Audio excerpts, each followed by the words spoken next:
नमस्कार मित्रांनो, वाया मराठी हे यूट्यूब चॅनलमध्ये आपल्या सर्वांचे पुन्हा एकदा स्वागत आहे. मित्रांनो, रेशन कार्डमध्ये बरेच सारे लाभार्थ्यांची या ठिकाणी नावं जोडली जात नाही आहेत. तुम्हाला लाईव्ह प्रोसेस दाखवणार आहे आणि या ठिकाणी पहा, नावं जोडल्यानंतर किती दिवसानंतर हे मंजूर होते हे पण सांगतो. त्याची प्रोसेस काय संपूर्ण सांगणार आहे. तुम्ही हा व्हिडिओ संपूर्ण बघा, कारण की ह्या व्हिडिओमध्ये तुम्हाला संपूर्ण स्टेप बाय स्टेप तुमच्या मोबाईलमधून घरी बसून कुठली कामं करायची आहेत आणि तुम्हाला तहसीलला कोणत्या दिवशी जायचं आहे, म्हणजे तुम्हाला ते नावं जे आहे ते त्या ठिकाणी लागणार आहेत. तुम्हाला अगोदर जे आहे तुमच्या मोबाईलमध्ये ऑनलाईन नावं लावायची आहेत आणि त्या ठिकाणी तुम्हाला तहसीलला जाऊन त्या ठिकाणी ऑपरेटर आहेत ज्या ठिकाणी नावं जोडतात आणि अप्रूव्हल देण्यासाठी त्यांच्याकडे पण जायचं आहे. पण त्यांची भेट केव्हा घ्यायची ही संपूर्ण माहिती सांगणार आहे. परंतु तुम्हाला त्याच्या अगोदर तुम्हाला ऑनलाईन नावं घरी बसल्या करायची आहेत.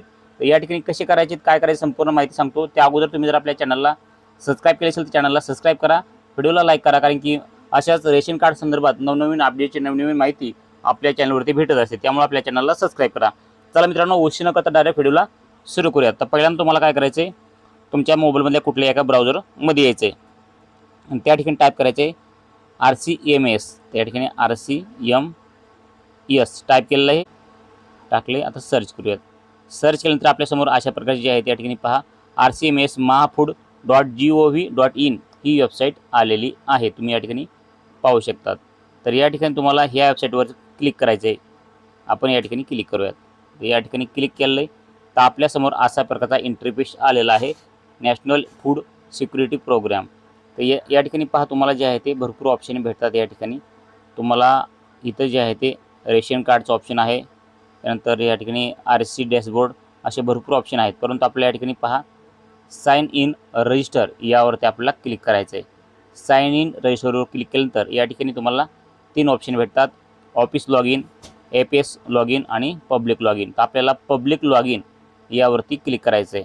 तर आपण पब्लिक लॉग इन यावरती क्लिक करूयात. या ठिकाणी पब्लिक लॉग इनवरती क्लिक केलं आहे. तर या ठिकाणी पहा मित्रांनो, तुम्हाला 2 ऑप्शन भेटतात. एक आहे रजिस्टर युजर, दुसरा आहे new user sign in here. तर तुम्हाला या अगोदर तुम्ही जर रजिस्टर केलं असेल तर तुम्हाला पहिलं ऑप्शन निवडायचं आहे, आणि जर तुम्ही या अगोदर रजिस्टर केलं नसेल तर तुम्हाला दुसरं ऑप्शन निवडायचं आहे, जे की न्यू युजरसाठी आहे. तर मी या ठिकाणी पहिलंच रजिस्टर केलं आहे, त्यामुळे मी पहिलं ऑप्शन निवडत आहे. तुम्ही जर रजिस्टर केलं नसेल तर ते कसं करायचं आहे ह्याच्या माहितीसाठी मला कमेंट करा. तुम्हाला त्यासाठी एक स्पेशल व्हिडिओ बनवला आहे, तो व्हिडिओची लिंक तुम्हाला भेटून जाईल. त्यामध्ये तुम्ही तो व्हिडिओ पाहून तुम्ही पण रजिस्टर करू शकतात. या ठिकाणी पहा, किंवा आपल्याला व्हिडिओच्या तुम्हाला शेवटला पण सांगणार आहे की तुम्ही रजिस्टर कसं करू शकतात. तर मी रजिस्टर केलेलं आहे अगोदर, तर रजिस्टर युजरवरती क्लिक करतो. आता रजिस्टर युजरवरती क्लिक केल्यानंतर तुम्हाला या ठिकाणी लॉग इन करण्यासाठी तुम्हाला 3 ऑप्शन भेटतात. या ठिकाणी पहा, पहिलं ऑप्शन आहे तुमच्या रेशन कार्डमध्ये कोणत्याही एका मेंबरचा आधार कार्ड नंबर टाकायचा आहे, कॅप्चा टाकायचा आहे आणि गेट OTPवरती क्लिक करायचं आहे. गेट OTPवरती क्लिक करायचं. त्यानंतर या ठिकाणी पहा, तुम्हाला दुसरा ऑप्शन दाखवतो कुठला आहे. तर इथं आहे दुसरं ऑप्शन, युजर नेम, पासवर्ड आणि कॅप्चा टाकून तुम्हाला साइन इन करायचं आहे. तिसरं ऑप्शन आहे, या ठिकाणी पाहू शकता, तुमच्याकडे रेशन कार्ड जर 12 अंकीचा नंबर माहिती असेल तर 12 अंकी रेशन कार्ड नंबर टाका, हा कॅप्चा या ठिकाणी टाका आणि गेट OTPवरती क्लिक करा. तर तुम्ही या ठिकाणी 3 पर्यायापैकी कुठले एका पर्यायाने लॉग इन करू शकतात. मी जे आहे ते या ठिकाणी रेशन कार्डच्या याने लॉग इन करणार आहे. आता या ठिकाणी पहा मित्रांनो, मी जे आहे ते आता रेशन कार्ड नंबर टाकला आणि कॅप्चा पण भरलेला आहे. आता गेट OTP यावरती क्लिक करतो. गेट OTPवरती क्लिक केल्यानंतर आपल्या जो रेशन कार्डला नंबर लिंक असेल किंवा आपल्या आधार कार्डला जो नंबर लिंक असेल त्यावरती OTP येणार आहे. जर तुमच्या इथं OTP आला नाही तर तुम्हाला काय करायचं, पुन्हा एकदा रिसेंट OTP यावरती क्लिक करून तुम्ही पुन्हा पाठवू शकतात. मित्रांनो, मी या ठिकाणी OTP टाकला आहे. OTP टाकल्यानंतर आपण व्हेरीफाय OTPवरती क्लिक करूयात. तर व्हेरीफाय OTPवरती आपण क्लिक करूयात. व्हेरीफाय OTPवरती क्लिक केल्यानंतर या ठिकाणी पहा मित्रांनो, तुमच्यासमोर अशा प्रकारचा इंटरफेस येतो. तर पहिलं ऑप्शन आहे या ठिकाणी पहा, पिवळ्या कलरमध्ये युअर रेशन कार्ड या ठिकाणी पाहू शकतात. तर व्ह्यू डिटेलवरती क्लिक करून तुमचे डिटेल पाहू शकता, तुमचं रेशन कार्ड पाहू शकतात. त्यानंतर पहा रेशन कार्ड हिस्टोरी, तर हिस्टोरी पण पाहू शकतात. तर अशा प्रकारे तुम्हाला हे रेशन कार्डमध्ये काही माहिती तुम्हाला भेटते. परंतु तुम्हाला महत्त्वाचं काम जे म्हणजे तुम्हाला काय करायचं आहे, तुमच्या रेशन कार्डमध्ये नाव वाढवायचं आहे. तर नाव वाढवण्यासाठी आपल्याला काय करायचं, या ठिकाणी पहा, रेशन कार्डमध्ये नाव वाढवण्यासाठी तुम्हाला इथं एक ऑप्शन भेटते. ते कुठलं भेटते या ठिकाणी पाहू शकतात, रेशन कार्ड मोटिवेशन. या ठिकाणी यावरती क्लिक करायचं आहे. यावरती क्लिक केल्यानंतर तुम्ही पहा, तुमच्यासमोर अशा प्रकारचा इंटरफेस येणार आहे.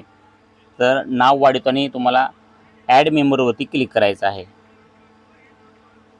या ठिकाणी पहा, नाव वाढवून तुम्हाला ॲड मेंबर यावरती क्लिक करायचं आहे. तर आपण ॲड मेंबरवरती क्लिक करूयात आणि नवीन नाव या ठिकाणी वाढवण्यासाठी संपूर्ण माहिती सांगणार आहे. तर या ठिकाणी पहा मित्रांनो, आपल्यासमोर पेज ओपन झालेलं आहे नाव वाढवण्यासाठी. इथं कशा प्रकारचं नाव वाढवायचं काय संपूर्ण माहिती सांगतो. तर पहिल्यांदा सर्वात प्रथम जे आहे ते ज्या व्यक्तीचं नाव वाढवायचं आहे त्यांचा या ठिकाणी फोटो तुम्ही टाकायचा आहे, म्हणजे लावायचा आहे.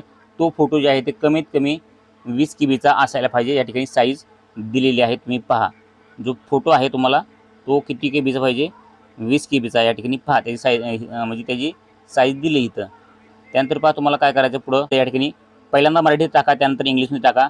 त्यानंतर या ठिकाणी पाहू शकता फादर्स नेम मराठीमध्ये पण इंग्लिशमध्ये, आणि त्यानंतर पाहू शकतात मदर नेम आणि इंग्लिशमध्ये मराठीमध्ये असं टाकायचं. दोन्ही प्रकारे टाकायचे, मराठी आणि इंग्लिशमध्ये. आपण नावं टाकले तर काय करायचं आपल्याला, या ठिकाणी तुम्ही स्त्री आहात का पुरुष आहात ते निवडून घ्यायचं आहे. तर आपण या ठिकाणी निवडून घ्या. एकदा मेल फिमेल तुम्ही जे असेल तुम्ही या ठिकाणी निवडू शकतात. त्यानंतर पहा मेल फिमेल निवडल्यानंतर तुम्हाला तुमचं रिलेशनशिप काय आहे. आता रेशन कार्डच्या ज्यांच्या नावावरती आहे त्यांच्यासोबत तुमचं रिलेशन काय आहे ते निवडायचं आहे. तर या ठिकाणी भाऊ असेल तर भाऊ निवडा, सासरा, मुलांचे वडील, पती अशा प्रकारे या ठिकाणी निवडू शकतात. त्यानंतर वडील जर असेल तर वडील निवडू शकतात. नातू असतील ठिकाणी मी जे आहे ते नातू या ठिकाणी ते नातवांचं या ठिकाणी रेशन कार्डमध्ये नाव वाढवत आहे ते या ठिकाणी निवडत आहे. पुढं या ठिकाणी पहा त्यांची तारीख जन्मतारीख टाकायची, इथं डिक्लेअरवर करायची आणि त्यांची जन्मतारीख टाकायची आहे. जन्मतारीख टाकल्यानंतर त्यांचा जे आहे त्या ठिकाणी जन्म तारीख टाकायची. त्यानंतर मोबाईल नंबर तुमच्या घरातला जोडायचा आहे.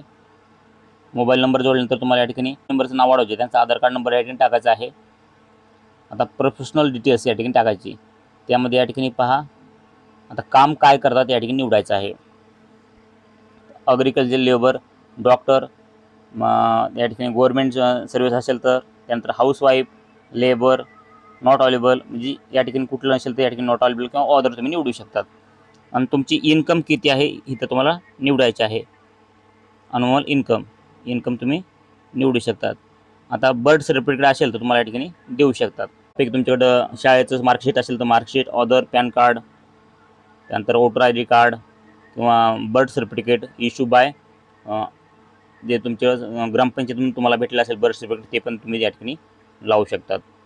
डॉक्युमेंट्स नंबर तुमचा या ठिकाणी द्यायचा आहे. तुम्ही जर या ठिकाणी पहा हँग म्हणजे मार्कशीट लावली तर तिथे या ठिकाणी काय करायचं, मार्कशीट लावल्यानंतर त्या मार्कशीटचा नंबर तुम्हाला या ठिकाणी द्यायचा आहे. त्याची तारीख टाकायची, कोणत्या तारखेला तुम्हाला ते भेटलेलं आहे. या ठिकाणी तुम्हाला जे बर्थ सर्टिफिकेट अपलोड करायचं आहे. त्यानंतर पहा बँक डिटेल्स. आता तुमची बँकेची डिटेल जर असेल तर बँक डिटेल या ठिकाणी तुम्हाला द्यायची आहे. त्यानंतर तुमचं या ठिकाणी महाराष्ट्र राज्य येईल, तुमचा जिल्हा येईल. त्यानंतर ब्रँच नेम या ठिकाणी तुम्हाला निवडायचे आहे. कास्ट कॅटेगरी कॅटेगरीमध्ये तुम्ही या ठिकाणी पाहू शकतात general, OBC, other, SC, ST अशा प्रकारे या ठिकाणी दिलेले आहेत. तुम्ही या ठिकाणी तुमची निवडू शकता कास्ट. त्यानंतर या ठिकाणी पहा तुम्हाला या ठिकाणी काय डिसेबिलिटी डिटेल्स आहे का, असेल तर येस करा, नसेल तर नो. या ठिकाणी पहा तुम्हाला रिमार्क टाकायचा आहे. या ठिकाणी रिमार्क टाकायचं आहे. तुम्हाला रेशन कार्डला नाव का जोडतो ते टाकायचं आहे. त्यानंतर या ठिकाणी पहा ह्या 2 जागेवर टिक करायचं आहे आणि नंतर सेव्ह करायचं आहे. तर अशा प्रकारे तुम्ही पाहू शकता रेशन कार्डला नाव लावायचं आहे. आणि अशा प्रकारे तुम्ही हे ऑनलाईनला नाव लावल्यानंतर तुम्हाला काय करायचं या ठिकाणी पहा हे संपूर्ण तुमचं ऑनलाईनला नाव रेशन कार्ड लावल्यानंतर ऑनलाईनला नावं किती लावायचे आहेत तेवढे लावायचे आहेत. त्यानंतर तुम्हाला तहसीलमध्ये जायचं आहे. त्या ठिकाणी ऑपरेटर असतात रेशन कार्डला नावं ऑनलाईन करणारे, त्या ठिकाणी जायचं आहे. आणि तुम्हाला त्या ठिकाणी सांगायचं की मी जे आहे ते RCMS mahapur.gov.in ह्या वेबसाईटवरून नावं ऑनलाईन केलेले आहेत. फक्त मला अप्रूव्हल द्या आणि माझे ऑनलाईन नावं करा, एवढं करायचं आहे. त्या ठिकाणी हे संपूर्ण तुम्हाला ऑनलाईन केल्यानंतर त्या ठिकाणी जायचं आहे आणि तुम्ही ऑनलाईन नावं केलं त्या ठिकाणी तुम्हाला दाखवायचं आहे. तर अशा प्रकारे तुम्ही सोप्या पद्धतीने तुमच्या घरातील कुटुंबातील ज्याही मुलांचे किंवा त्या ठिकाणी महिलेचे नाव रेशन कार्डमध्ये वाढवायचे असतील तुम्ही अशा प्रकारे वाढवू शकता. नक्कीच तुम्हाला ही महत्त्वपूर्ण अपडेट कशी वाटली, थोडी पण आवडली असेल व्हिडिओ लाईक करा, चॅनलला सबस्क्राईब करा. भेटूयात पुढच्या व्हिडिओ. तोपर्यंत जय हिंद, जय महाराष्ट्र.